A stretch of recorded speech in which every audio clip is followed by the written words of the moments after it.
A recent sudden lung illness outbreak from vaping has affected more than 1,000 people, especially kids as young as 12 years of age. Here from the San Diego Board of Education, Mark Powell, and President and CEO of La Jolla Alcohol Research, Mari Cole. They're here to discuss what measures are being taken to teach students the hazards of vaping. Gentlemen, thank you for joining us. Thanks for having us. This is what you're teaching kids, right?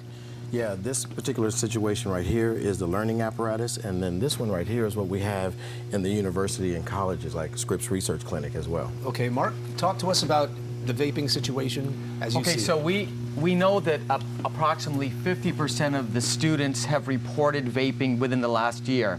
And what they're doing is they're hiding these vape devices from their parents. On me right now, I have 3 vape devices, and I can show you. If I reach into my pocket right here, I'm going to pull out a pen. This little pen right here, it looks like a regular Bic pen. It's a vaping pen, and you push right here, and they use it that way. Also, we have my watch, my sports watch. If I push this button on the sports watch right here, it's going to actually open up the face of the watch. We pull this out, and this is it's a vape pen. Wow. And what they do is they put the juice in here, and they vape.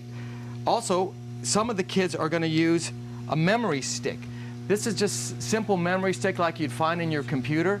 Look at this, Jason. This is just like a thing you plug in the side, but in actuality, it's a vape pen. So there is a way for parents to help prevent this, and one way is to put a smoke detector in the bedroom, because a smoke detector with a photoelectric cell will go off if the kids are vaping in their bedroom. A vape will set off a smoke detector? Yes, the vape smoke, because there's a sensor here. Now, the unusual thing, or the unique thing now, is some schools are putting these vape detectors in the bathrooms, in the hallways, and when the vape device goes off, it sends a text message to the dean of students or the vice principal or the principal saying, hey, student is vaping in the bathroom. So even though we need to look at it from a health aspect, it's also against the law for kids to vape tobacco or vape marijuana. So we have kids that are going to be out of school, some of them unattended to.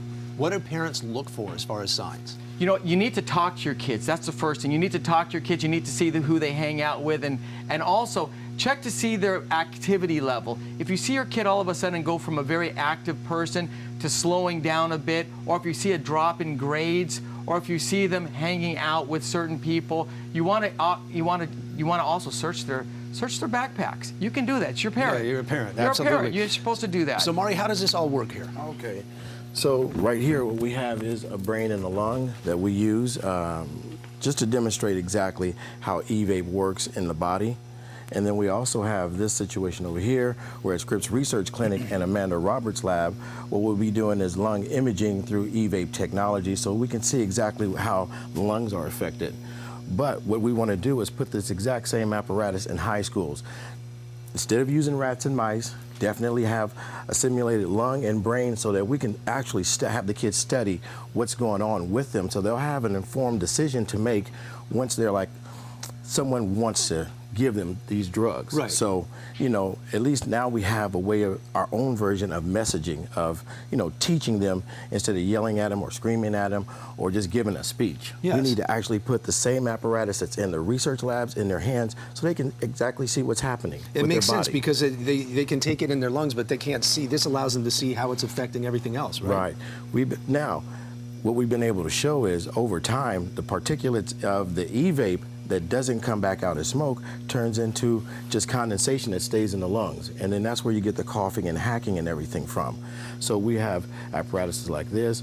On this one, what we're doing is showing the vapor go in to the lungs actually and come out the other end. Wow. And so to actually have this in the classrooms right here in San Diego County so the kids can see for themselves. So how close are you to getting these into classrooms? We're about to have them in 5 different schools right now. We're just going to be proactive and donate them. You know, we're going to start donating into 5 different schools at O'Farrell. We're going to have one there at the juvenile school with Tracy Thompson is a principal there. We're going to have them there. We're going to also donate and offer one to Lincoln High School and, of course, Helix High School. Okay, very good. Mark, in the 30 seconds or so we have left, what is your message to children and or parents? Okay, students, you need to not vape because it can kill you. It's not something that is take lightly. It's not like smoking a cigarette it used to be. What students don't know is that things such as this is 40% nicotine. Some kids are mixing their own vape juices. So you just never know what you're gonna get. This is something that's extremely dangerous. So I caution you, please do not vape.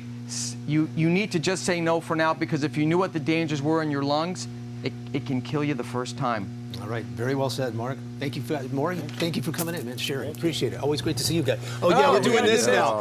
See, we're going die. That's right. Yeah, these are habits we've grown up with. It's just it takes time to change them.